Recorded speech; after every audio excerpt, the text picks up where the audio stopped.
It is theme week here on BodyBags. It's shameless. You won't feel shameless after watching Four Flies on Grey Velvet, because it is a Dario Argento film from 1971.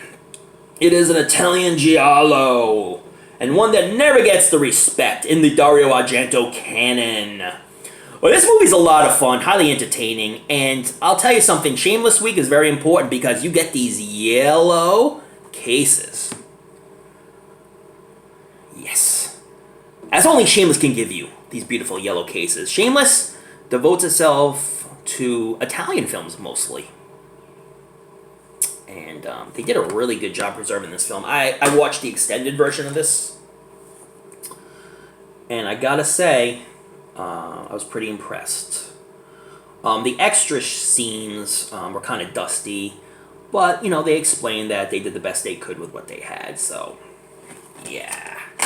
But I'll tell you, these cases are only exclusive to Shameless.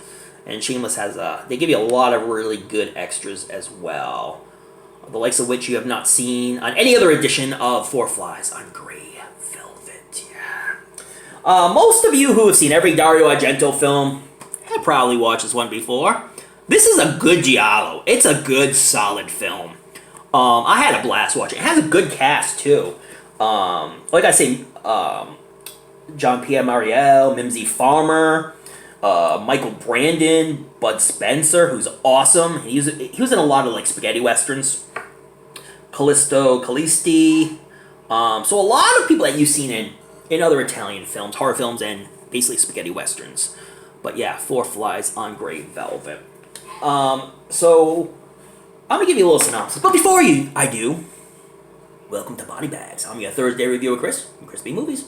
You know my name is Chris. You know I love B movies. I just had to say it. You know, instead of getting right into the review, you know, I had to give you a little bit of that. So basically, Michael Brandon's character, Roberto Tobias, he's married, has a wife named Nina Tobias, played by Mimsy Farmer, and he's a rock musician. He's a drummer. So they're out practicing, and he sees this dude just like staring at him, and he's like, this dude's been following me all over the place. So finally, after a couple more times, he goes to confront this guy. He's like, hey, dude, why do you keep following me? Why do I keep seeing you? The guy doesn't say anything. He's like, I don't know what you're talking about, and just keeps walking. So they get in a battle, and all of a sudden, he stabs and kills the guy. And I'm talking about Roberto, the rock drummer, stabs and kills the guy. After he kills the guy, he's like shocked. He's like, oh my god, what do I do? But he turns around, this dude with the mask on, this really cool mask, takes a picture. Or maybe it's a female. You gotta wait and watch the film.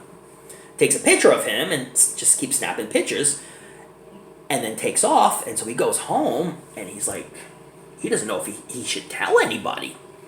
But then all of a sudden, whoever took the picture, it's like taunting the hell out of him, like sending him pictures, saying, you know, I'm coming to get you, I know what you did, I saw what you did, everybody knows what you did, they're all gonna find out. So finally he tells everybody exactly what happened, and everybody's pretty much behind him.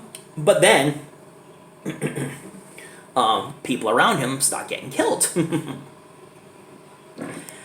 And so he goes to see his friend, who, Godfrey, who they call God, and Mysterious Man in the Hammock. And he's like, you know, what do I do? It's exactly what I did. And the Godfrey character is freaking awesome, played by Bud Spencer. And if you've seen Trinity films, you've seen Bud Spencer in them.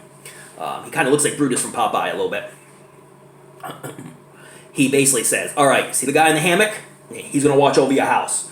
He's going to make sure nobody goes in and tries to kill you, basically. And he's like, but get a detective. Find a detective and get a detective. So he gets this detective, and this detective is, so to speak, very flamboyant. And he specifically tells him, he's like, you know, I've never solved the case, so, but I'll give him my best shot. But he was affordable and willing to do the job, so he's like, sure, I'll use you. So the whole point, people around him are getting killed. People around Roberto are getting killed, and then finally, the killer basically says, I'm going to get you next. So again, trying to find the killer. Giallo film. Detectives. a slasher guy, killing people left and right. Come to find out, the guy who he killed, he didn't really kill. They just kind of set him up. But you're going to find out why he was set up and by who. It is someone you definitely least expect, except for the very end where you figure out, oh, damn, that has to be it. Because there's nobody else you could suspect after that. So until you get to the very end, you kind of know it's the end, and you kind of figure out who set him up. I'm going to tell you this.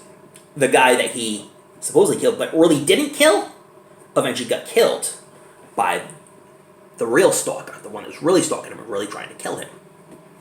It's explained at the end very well, and when you find out, it kind of makes sense, and it's kind of cool to see who was the actual killer. But how the killer gets offed, oh my god. I was like, what? No! It was freaking hysterical. It was hysterical. I gotta say that much. It was hysterical. But a really good giallo film. Ennio Morricone does the score, does an amazing score, fits perfectly within the context of the film. Just a good, solid film, man. Well acted. A lot of really good suspense in the film. Quirky characters like the detective.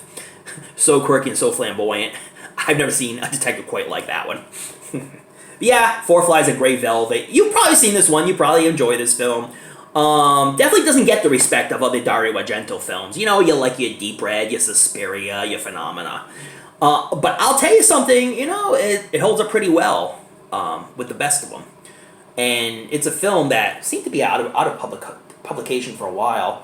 It was a lost masterpiece. It was one of his lost films from back in the day. And this is the 40th anniversary edition. And it looks fantastic. Shameless did an amazing job. And I can't wait to collect more Shameless discs.